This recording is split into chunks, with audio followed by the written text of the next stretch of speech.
Ingat nggak sama fenomena Citayam Fashion Week? Tempat anak-anak muda nongkrong di kawasan Dukuh Atas, Jakarta. Dengan outfit nyentrik, pose di zebra cross layaknya model Paris Fashion Week. Waktu itu, semua media membicarakan mereka.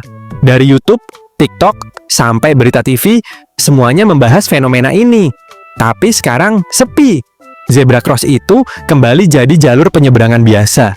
Pertanyaannya, kemana mereka semua pergi? Apakah Citayam Fashion Week benar-benar mati? Atau mereka pindah ke tempat lain? Dalam video ini, kita akan membongkar jejak para model jalanan yang sempat viral itu. Mulai dari alasan hilangnya keramaian, sampai apa yang sekarang mereka lakukan. Pastikan nonton sampai habis, karena jawabannya nggak sesederhana fenomena musiman. Ada faktor sosial, ekonomi, dan budaya yang membuatnya berubah drastis. Citayam Fashion Week pertama kali viral sekitar pertengahan 2022. Berawal dari remaja-remaja asal Citayam, Bojonggede, Depok, dan sekitarnya yang nongkrong di Dukuh Atas. Mereka membawa tren street fashion dengan gaya unik dan percaya diri.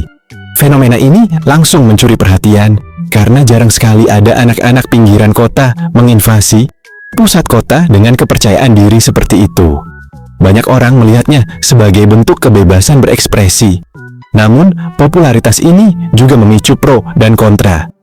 Ada yang menganggapnya positif, tapi ada juga yang menilai mengganggu ketertiban. Akhirnya, pihak berwenang turun tangan, membatasi aktivitas di lokasi. Setelah itu, pamor Citayam Fashion Week menurun drastis. Tapi, fenomena sebesar ini gak mungkin hilang begitu saja.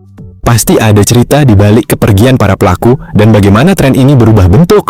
Citayam Fashion Week sebenarnya bukan acara resmi, melainkan fenomena organik.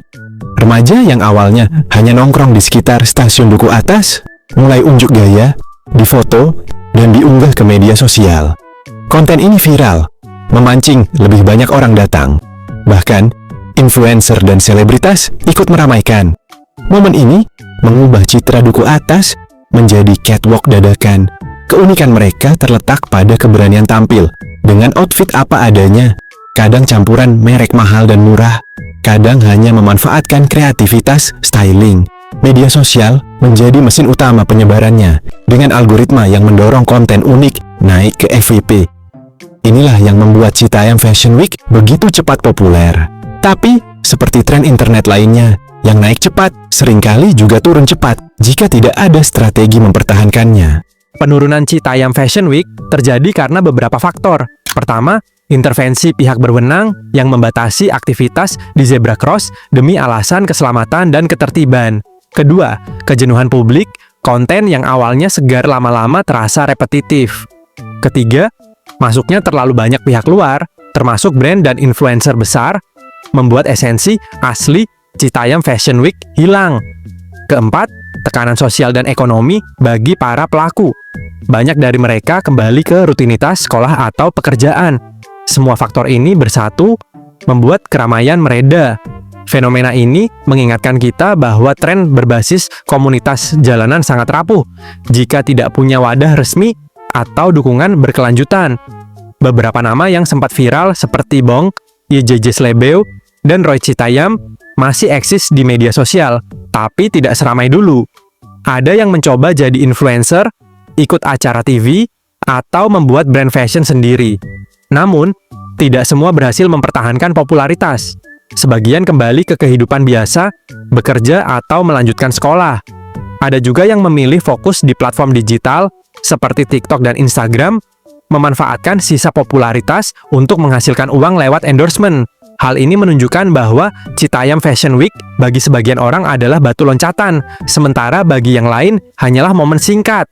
Meski lokasi fisiknya sudah sepi, semangat Citayam Fashion Week masih hidup di media sosial.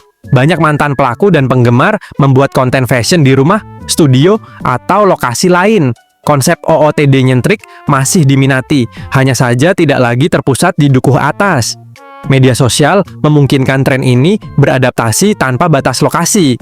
Bahkan, ada event online bertema fashion jalanan yang terinspirasi dari Citayam Fashion Week. Perpindahan ini membuktikan bahwa tren yang lahir di dunia nyata bisa bertahan lebih lama jika diintegrasikan ke platform digital. Citayam Fashion Week memberi banyak pelajaran. Pertama, kreativitas bisa muncul dari mana saja, termasuk komunitas yang sering diremehkan. Kedua, media sosial adalah alat yang sangat kuat untuk menyebarkan tren, tapi juga bisa mempercepat kejenuhan. Ketiga, jika ingin tren bertahan lama, perlu ada dukungan dan wadah resmi. Misalnya, event terjadwal, kolaborasi komunitas, atau dukungan pemerintah daerah. Fenomena ini juga menunjukkan bahwa identitas budaya anak muda terus berkembang dan tidak bisa dibatasi hanya pada satu tempat.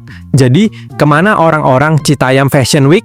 Jawabannya, mereka tidak benar-benar hilang. Sebagian tetap berkarya di dunia fashion dan media sosial, sebagian kembali ke kehidupan sehari-hari. Popularitas mereka di dukuh atas memang memudar, tapi semangatnya masih ada di dunia digital dan di hati para penggemarnya. Fenomena ini hanyalah berubah bentuk, bukan berakhir. Kalau kamu pernah datang atau bahkan ikut tampil di Citayam Fashion Week, ceritakan pengalaman kamu di kolom komentar. Apakah menurut kamu tren ini harus dihidupkan kembali dengan wadah resmi? Jangan lupa klik like, subscribe, dan aktifkan lonceng notifikasi supaya kamu nggak ketinggalan pembahasan tren budaya populer lainnya. Bagikan juga video ini ke teman-temanmu yang dulu ikut heboh membicarakan Citayam Fashion Week. Terima kasih sudah menonton sampai habis. Sampai jumpa di video berikutnya.